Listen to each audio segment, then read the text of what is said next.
Alors, le retour de la voiture du petit neveu, niveau 2, mais c'est pas le même neveu. En fait, là, du coup, c'est sur un Surge, un FTX Surge Truggy. Alors, attends. Hop, la boîte est plus grande que la voiture.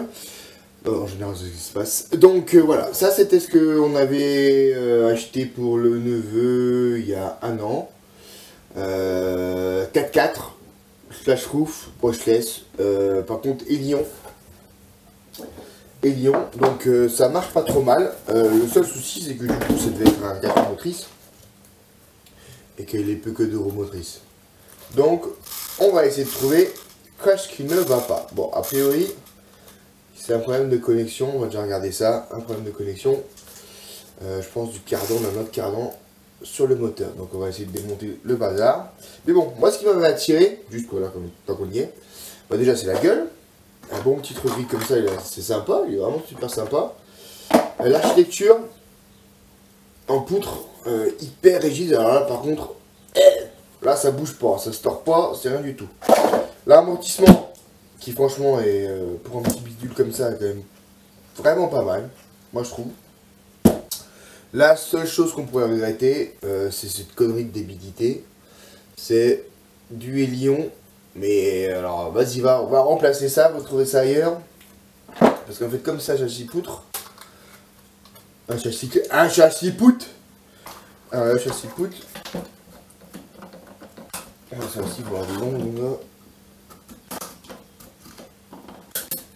qui en fait, t'as un lion qui se met. C'est séparé par le cadran central, donc de chaque côté. Alors bon voilà, ça donne ce genre de batterie. Alors pour remplacer ça après. Bon, alors maintenant on va regarder, on va déjà démonter toute la partie arrière qui se passe là, parce que c'est ici qu'il y a le long cardan qui fait tout ce chemin là. Alors le seul problème aussi de ce genre de petite voiture, si tu veux le faire évoluer en brushless, c'est qu'il faut tout changer. Et c'est ça le problème. Ce qu'il n'y avait pas sur la voiture précédente de l'autre neveu, c'était quand même déjà des éléments séparés, des servos 3 fils, etc. Là, le problème, c'est que tu as un servo 5 fils, variateur, récepteur, bien sûr, dans le même bazar, et le brushless, donc et le moteur. Donc si tu veux changer, eh ben, quoi que ce soit d'ailleurs, eh ben, faut tout changer. Donc si tu veux le mettre en brushless, il faut un nouveau vario, il faut un nouveau servo. Voilà, mais bon, on va le laisser, pour l'instant, on va le laisser en ligne H. Mais bon, il marche pas trop mal truc. Allez, je vais vous mettre en timelapse, on va démonter ce bazar derrière et regarder ce qui se passe.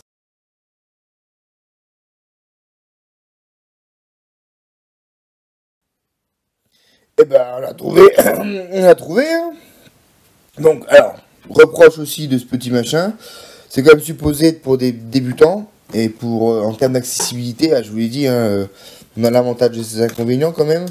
C'est quand même très compact, mais quand c'est très compact, c'est guère accessible par contre. Donc il faut démonter pas mal de choses pour accéder à la partie arrière.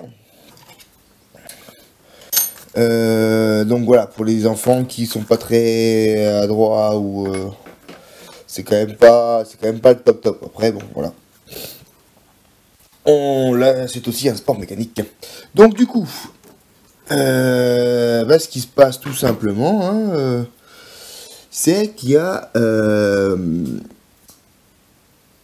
une petite vis BTR longue qui s'est bien sûr desserrée de la noix de cardan. Et donc, on n'avait plus de traction sur la partie centrale.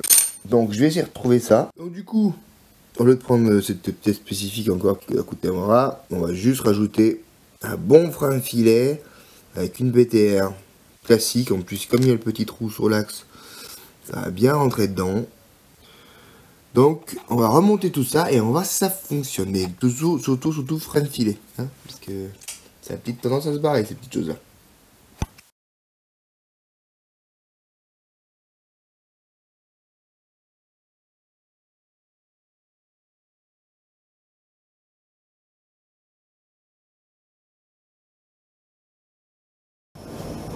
Alors, on a fini de tout remonter.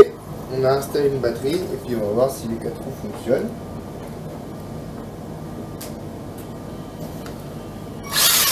Voilà, c'était c'est une affaire qui roule. Ouais, je vais vous montrer vite fait à quoi ça ressemble, tout fini, excuse-moi.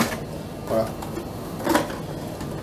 C'est vrai que quand on te demande, quand tu achètes pour toi, bah voilà, si ça se passe mal, si ça convient pas, bah tu peux t'en débrouiller, c'est pas un problème. Quand tu achètes pour les autres, et en plus quand tu achètes pour la famille, si ça se passe mal, ça convient pas et tout, t'es un peu... Alors c'est vrai que du coup, ben tu commandes pas sur Banggood, des trucs comme ça, parce que t'as les risques de douane et tout, et c'est pas un risque que tu aimerais prendre, en tout cas quand tu confies une mission de ce type-là, c'est pas forcément un risque que tu souhaites prendre. Donc du coup tu cherches en Europe.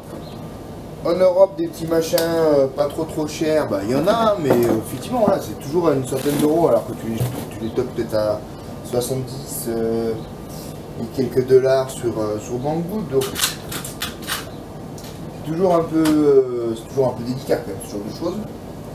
Puis quand c'est en panne, et ben bon, déjà tu dis ah tonton, allez venez voir, on va regarder ça dehors. Et déjà esthétiquement, moi je trouve beau moi ce petit machin, c'est vraiment rigolo. C'est vraiment rigolo. Ah oui.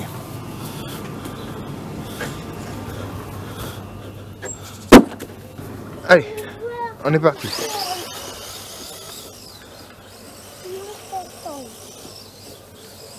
Voilà, c'est sympa. Ah, c'est pas à foudre de guerre, hein. Mais bon, ça... L'amortissement est pas mal. Tu peux faire là. Je parle toujours à des gens que je connais pas. Donc voilà. Kroggy réparé. C'est vrai que bon, la direction c'est pas beaucoup. Allez, à plus.